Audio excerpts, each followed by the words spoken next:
last trail out. I've walked these mountains every November since I was 19. 19 years old, stupid and full of spit, following my cousin Mark deeper into the Gallatin Range than either of us had any real right to be back then. It became our stone-cold ritual. Last week of the month, pack the old canvas tent, the reliable 3006, enough beans and coffee to choke a mule, and disappear for 7 days. It wasn't just about the elk, though we took our share. It was about the silence that wasn't silent at all. The way the frost crunched under your boots at dawn, the smell of pine sap and cold earth so deep it felt like breathing in truth. It was about resetting the compass inside your head. For 19 years, Mark was my shadow, my partner, the guy who knew when to crack a joke and when to just shut up and watch the light fade over Highlight Peak. Then came 91. 3 days before we were set to leave Bozeman, Mark called, his voice thick and raw over the crackling line. Bronchitis, the doctor said. Bad. He sounded like death warmed over, coughing so hard I worried the phone might shatter. He couldn't come, not a chance. The disappointment was a physical ache, a hollow spot right under my ribs. We talked alternatives, postpone a week, maybe 2. But November in Montana is a fickle beast. A big snow could roll down from Canada any day, locking the high country down tight until spring. Postponing meant likely cancelling. I stared out the window at the cottonwoods along the Gallatin River, their leaves just holding on to gold. The gear was already laid out in the spare room, smelling faintly of gun oil and canvas. The thought of packing it all away, of waiting another whole year for that silence, it felt wrong, unbearable. I was 41 years old, strong, knew these trails like the lines on my own hands. Hell, I'd soloed shorter trips plenty of times before. The arrogance of experience settled over me like a familiar, comfortable coat. I told Mark to rest up, that I'd be careful, that I'd see him when I got back with stories, and maybe even an elk steak. I should have cancelled. I should have known better than to go alone, but I didn't. The drive up into the bridges felt different, quieter. The usual banter was missing, replaced by the steady drone of the truck engine and the radio fading in and out. Parking at the familiar trailhead near Ferry Lake felt solitary, not peaceful. I shouldered my pack, heavier without Mark carrying half the communal gear, checked the safety on the rifle slung over my shoulder, and stepped onto the familiar path. The air was knife-sharp, smelling of frost and decaying aspen leaves. Lodgepole pines stood sentinel, their shadows long and thin in the late afternoon sun. The first day was uneventful, just putting miles between me and the truck. Setting up camp in a sheltered copse of Douglas fir I knew well, near a small, ice-cold creek. The silence pressed in, deeper than I remembered. Every snap of a twig, every rustle in the underbrush, felt amplified. I told myself it was just being alone, that I'd adjust. Day 2 dawned clear and brutally cold. Frost feathered the tent canvas.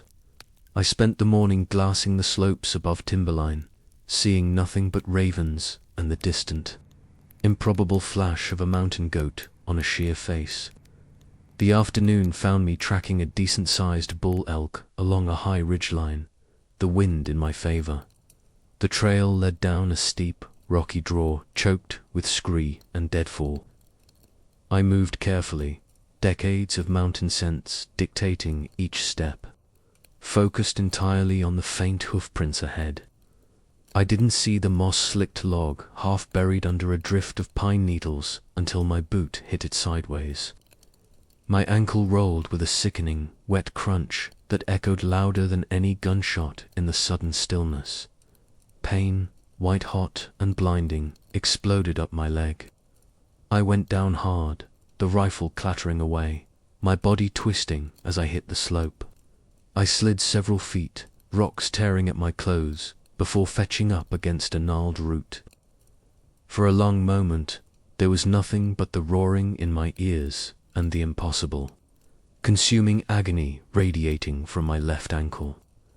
I lay there gasping, the cold earth leaching the warmth from my back, staring up at the indifferent blue sky through the skeletal branches of a dead white bark pine. Panic came first, a frantic, fluttering bird trapped in my chest. Get up, get up. I tried to push myself onto my elbows, but the slightest movement sent fresh waves of nausea-inducing pain through my leg. I forced myself to look. My boot was already swelling, the leather straining.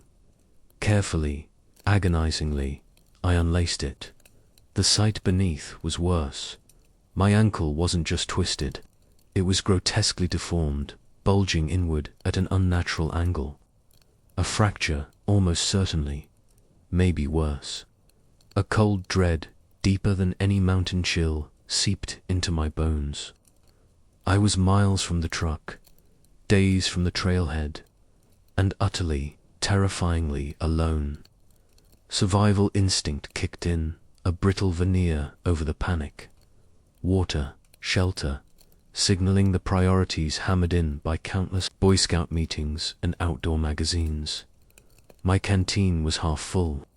The creek was downhill, maybe a quarter mile, but the slope was steep and treacherous. I had the tent, but it was back at the previous night's camp. Nightfall was maybe 3 hours away, and the temperature would plummet. I needed to move. Now, dragging myself upright, using the rifle as a crutch, was torture. Putting even the slightest weight on my left foot was impossible. Hopping was out of the question on the uneven, rocky terrain. I ended up crawling, then half sliding on my backside, using my good leg and my arms to propel myself inch by agonizing inch down the slope towards the sound of the creek.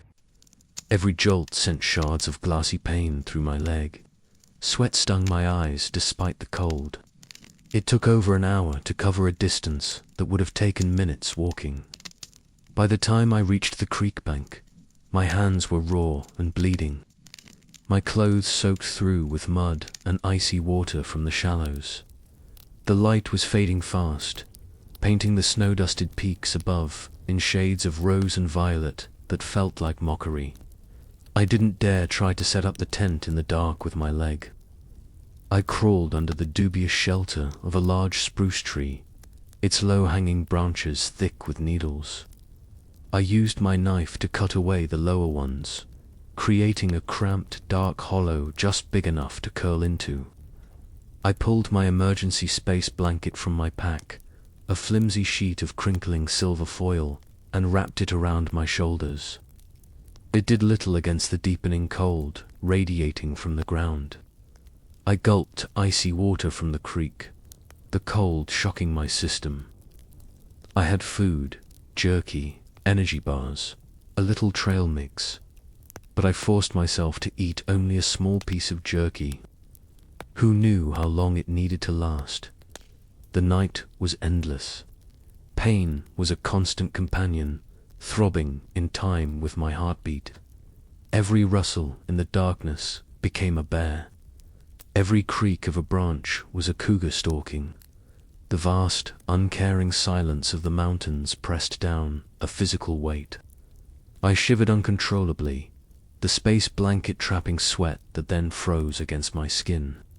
I thought about Mark, warm in his bed in Bozeman. I thought about my wife, Linda, probably just finishing dinner, completely unaware. I thought about how stupid, how monumentally arrogant I'd been. Fear curdled into a deep, gnawing despair. Dawn brought no relief, only a grey, overcast sky and a light, freezing rain. My ankle was monstrously swollen, the skin stretched tight and shiny, hot to the touch. Fever had set in overnight. My head pounded, and my thoughts felt thick, sluggish. I knew I had to try to signal.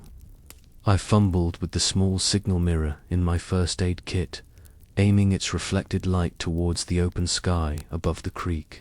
But the clouds were thick and low, offering no sun to catch. I tried to gather wood for a smoke signal, but everything was soaked. My attempts yielded only pathetic wisps of steam. The effort exhausted me, leaving me shivering violently under the spruce.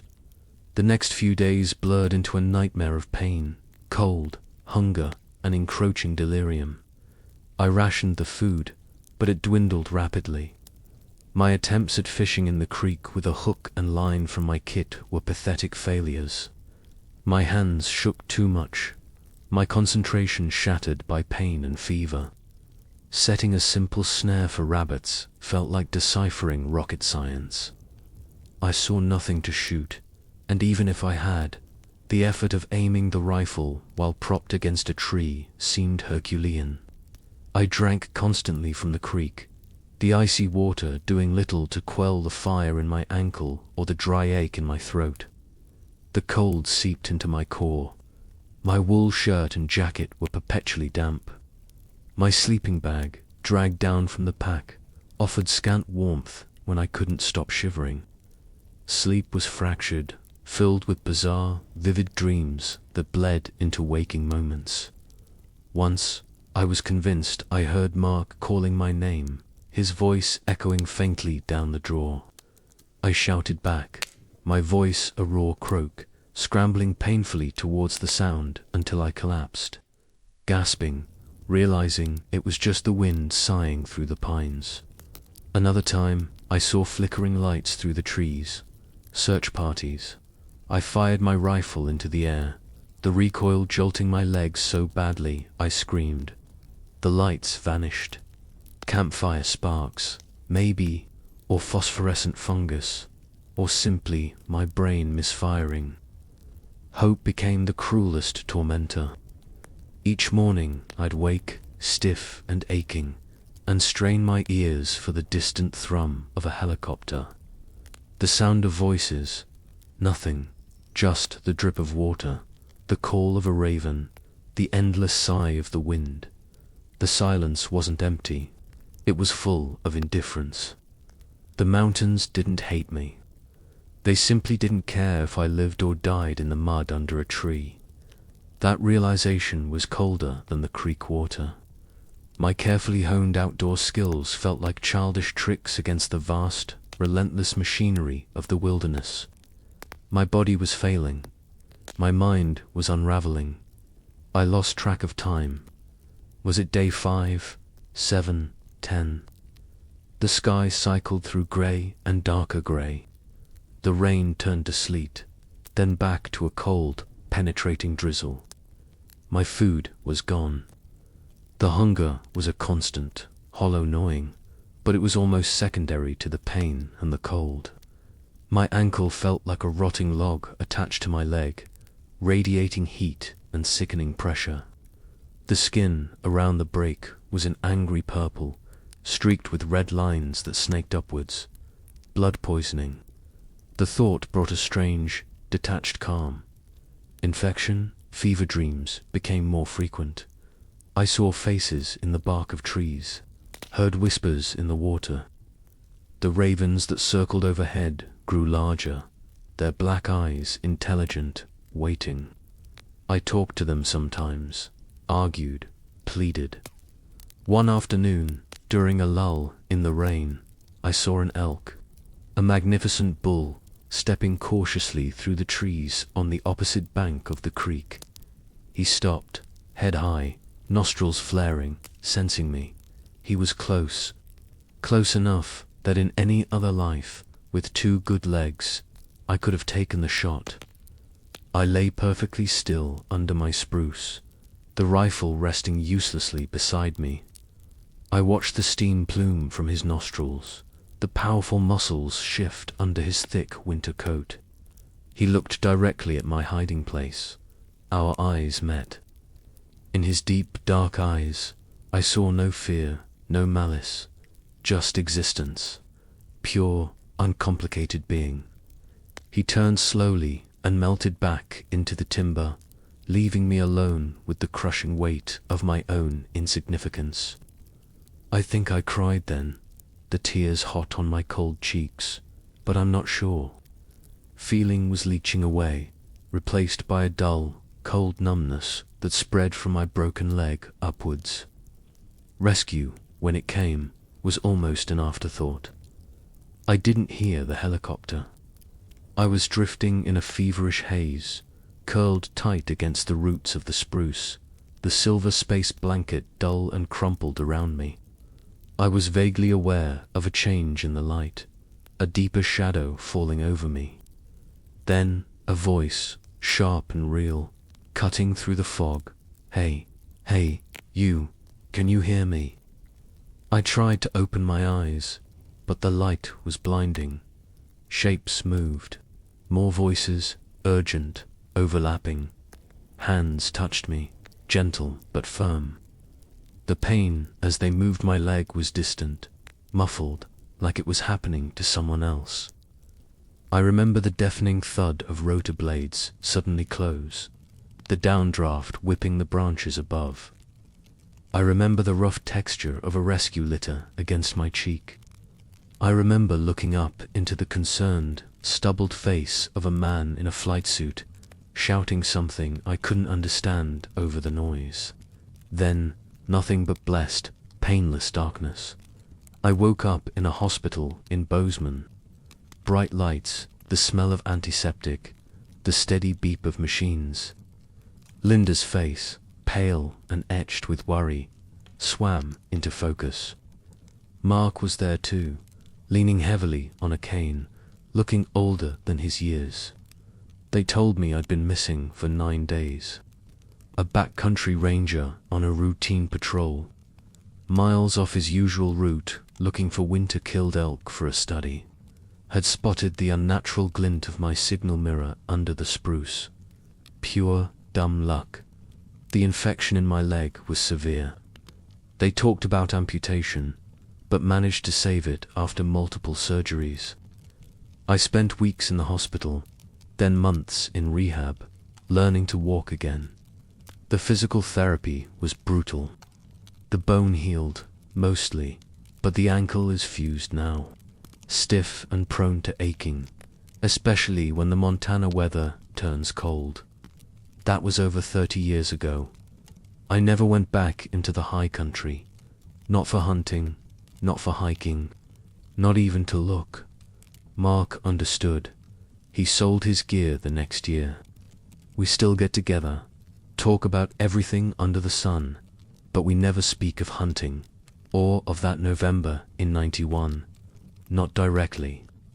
Sometimes, though, when the silence stretches between us, comfortable and familiar, I see it in his eyes, the echo of what could have been, the understanding of what I brought back. Besides the scars and the stiff leg, I survived. That's the word they use, survivor. It sounds strong, triumphant. It feels like a lie. There was no triumph on that mountain, only the slow, grinding erosion of everything I thought I was. I didn't conquer the wilderness. It spat me out, broken and humbled. I'm grateful, yes, profoundly, achingly grateful to be here, to have seen my kids grow, to feel Linda's hand in mine. But the gratitude is stained dark with the memory of that consuming indifference. The feeling of being less than a speck of dust in the vast ancient eye of those mountains. The cold silence of the spruce grove, the intelligent eyes of the raven, the absolute apathy of the elk, they follow me. Even now, safe in my warm house, when the wind howls outside on a bitter November night, I feel the ghost of that icy mud beneath me. I hear the endless drip of water, and I know, with a certainty that chills my bones, that the mountains are still out there, waiting, not for me, never for me, just waiting. As they always have, as they always will. I close my eyes, and sometimes, just for a second, I see those dark elk eyes again, watching from the trees. They saw the truth, They saw how small I really was. They still do. If this story kept you listening until the end, consider supporting the channel. Click like, subscribe, and turn on notifications so you don't miss the next one. And if you have a story of your own, a real experience, or a nightmare you can't forget, send it to the email in the video description. You might hear your story told here next. Thanks for watching. Sleep well.